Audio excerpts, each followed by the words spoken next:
The Way of Shadows by Brent Weeks, Chapter 61.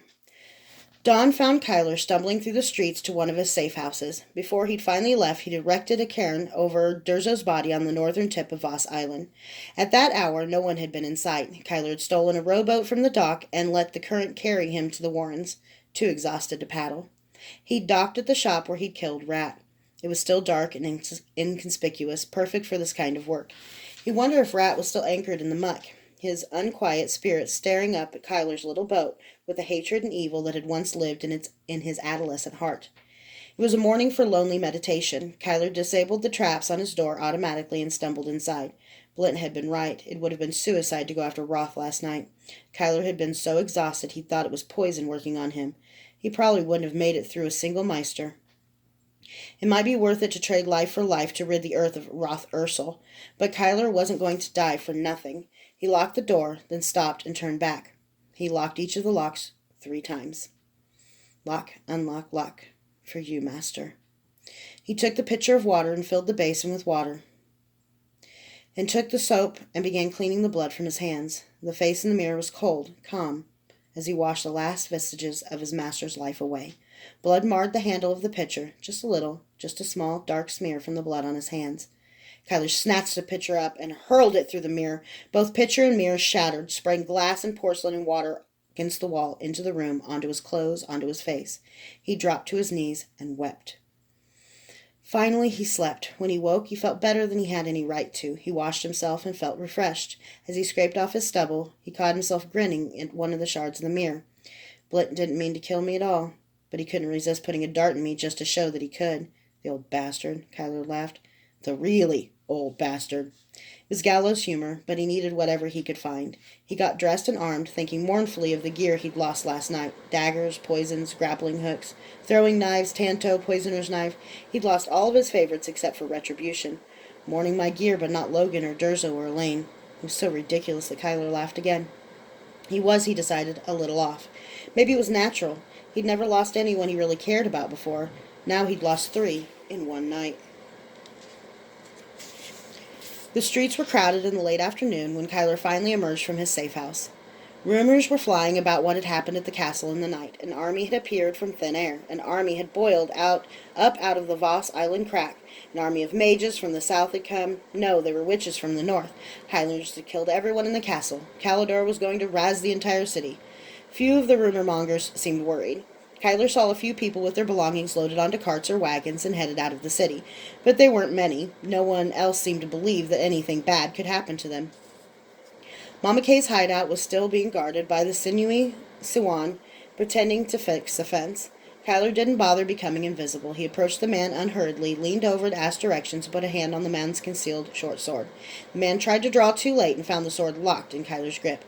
Kyler broke the man's sternum with an open-handed strike, leaving him gasping, his mouth working like a fish's. Kyler took the keys from the man's belt and opened the door. He locked it after himself and embraced the shadows. Invisible, he found Mama K in the study looking over reports from her brothels. He read them slightly over her shoulder. She was trying to piece together what had happened at the castle. The needle sank into the sagging flesh at the back of her arms.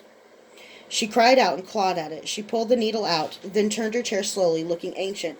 "Hello, Kyler," she said. "I expected you yesterday." He appeared in the other chair, a lounging young death. "How'd you know it was me?" "Durza would have used a poison that would leave me in agony." "It's a tincture of amarillo root and gentian spore," Kyler said. "The agony's coming." "Ah, a slow poison. So you decided to give me time. What for, Kyler? To apologize? To cry? To beg?" "To think. To remember. To regret." "So this is retribution. There's a new young killer on the streets, doling out what old whores deserve." "Yes, and you deserve to lose the very thing that made you betray Durzo." "And what's that, oh wise one?" She smiled a serpent's smile. "Control." Kyler's tone was flat, apathetic. "And don't reach for the bell rope. I've got a hand crossbow, but it's not accurate. I might hit your hand rather than the rope." "Control, is that what you call it?" Mama K said, her back ramrod straight, not making it a question. "Do you know that rapes aren't spread out evenly, even among working girls? Some girls get raped again and again. Others never do. The ones who get raped are the victims. The rapist bastards can somehow tell. It's not control, Kyler. It's dignity. Do you know how much dignity a 14-year-old has when her pimp won't protect her? When I was 14, I was taken to a noble's house and enjoyed for 15 hours by him and his 10 closest friends. I had to make a choice after that, Kyler, and I chose dignity. So if you think giving me a poison that makes me shit myself to death is going to make me beg, you're sadly mistaken. Kyler was unmoved. Why did you betray us? Mama K's defiance slowly faded as Kyler sat there, with a wet boy's patience. She didn't answer him for a minute, 5 minutes. He sat with all the patience of death, but now he knew she had to be feeling queasy. I loved Durzo, she said. Kyler blinked. You what? I've slept with hundreds of married men in my life, Kyler, so I never saw the most flattering portrait of marriage. But if he'd asked me, I would have married Durzo, Brent. Durzo was. I suppose you killed him. Yes, I thought so. Durzo was a good man in his way, an honest man. Her lips twitched. I couldn't handle honesty. He told me too many unlovely truths about myself, and that hard, dark thing that lives in me couldn't bear the light. She laughed. It was a bitter, ugly sound. Besides, he never stopped loving Vonda, a woman utterly unworthy of him. Kyler shook his head. So you thought you'd kill him? What if he'd killed me? He loved you like a son. Once you bonded the Kakari, he told me. A life for a life, he said. The divine economy, he called it. He knew then that he would die for you, Kyler. Oh, he fought it sometimes, but Durzo was never as unprincipled as he wanted us to believe. Besides, he changed when Vonda died. I warned him, Kyler. She was a lovely, careless girl, the kind of woman born without a heart, so she couldn't imagine breaking anyone else's. Durzo was exciting for her. He was nothing more than her rebellion, but she died before he ever saw through her, so she was always perfect in his sight. She was forever a saint, and I was always spit in beer. He didn't love her, Kyler said. Oh, I knew that, but Durzo didn't. For every other way that he was unique, Durzo thought excitement plus fucking is the same thing as love, just like every other man. She suddenly hunched over in pain as her stomach spasmed. Kyler shook his head. He told me he was trying to make you jealous, make you feel how he felt when you were with other men. When she died, he thought you could never forgive him, Guinevere. He loved you. She snorted in disbelief. Why would he say such a thing? No, Kyler, Durzo was going to let his daughter die. That's why you betrayed him? I couldn't let her die, Kyler. Don't you understand? Uli is Durzo's daughter, but she's not my niece. Then who's her No. I couldn't keep her. I knew that. I always hated taking tansy tea, but that time, I couldn't do it. I sat with the cup growing cold in my hands, telling myself something like this would happen. And still I couldn't drink. A Shinga with a daughter? What more perfect target could there be? Everyone would know my weakness. Worse, everyone would see me as just another woman. I could never hold my power if that happened, so I left the city, had her in secret, and hid her away. But how could he let Uli die, even thinking she was Vonda's? How could he? Roth threatened him, but Durzo called his bluff. You don't know Roth. He would have done it. The only way I could save Uli was for Durzo to die first. If Durzo was dead, Roth wouldn't have to carry out his threat. I had to choose between the man I've loved for 15 years and my daughter, Kyler.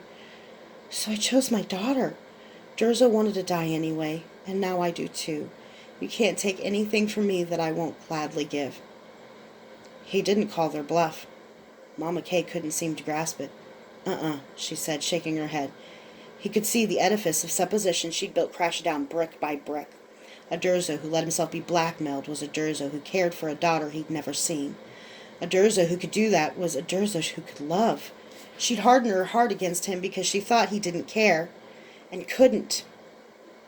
So for 15 years she'd been hiding her love for a man who had been hiding his love for her. That meant she betrayed the man who'd loved her. In pitting Kyler against Durzo, she killed the man who'd loved her. No! His dying wish was that I save her. He said, you know where she is. Oh, gods! The words barely squeezed out a strangled sound. Another spasm passed through her, and she seemed to welcome the pain. She wanted to die. I'll save her, Mama K, but you need to tell me where she is. She's in the maw, in the noble's cells with Elaine. With Elaine? Kyler sat bolt upright. I have to go back. He got to the door, then turned and drew retribution. Mama K looked at him hollowly, still absorbing his words. I used to wonder why Durzel called this retribution and not justice, Kyler said. He drew the Kakari off the sword and exposed the word mercy on the steel beneath it. Or if this is what was under justice, why not call it mercy? But now I know. You've shown me, Mama K. Sometimes people shouldn't get what they deserve. If there isn't more in the world than justice, it's all for nothing. He reached into his pouch and pulled out a tiny vial of antidote. He set it on Mama K's desk. That's mercy.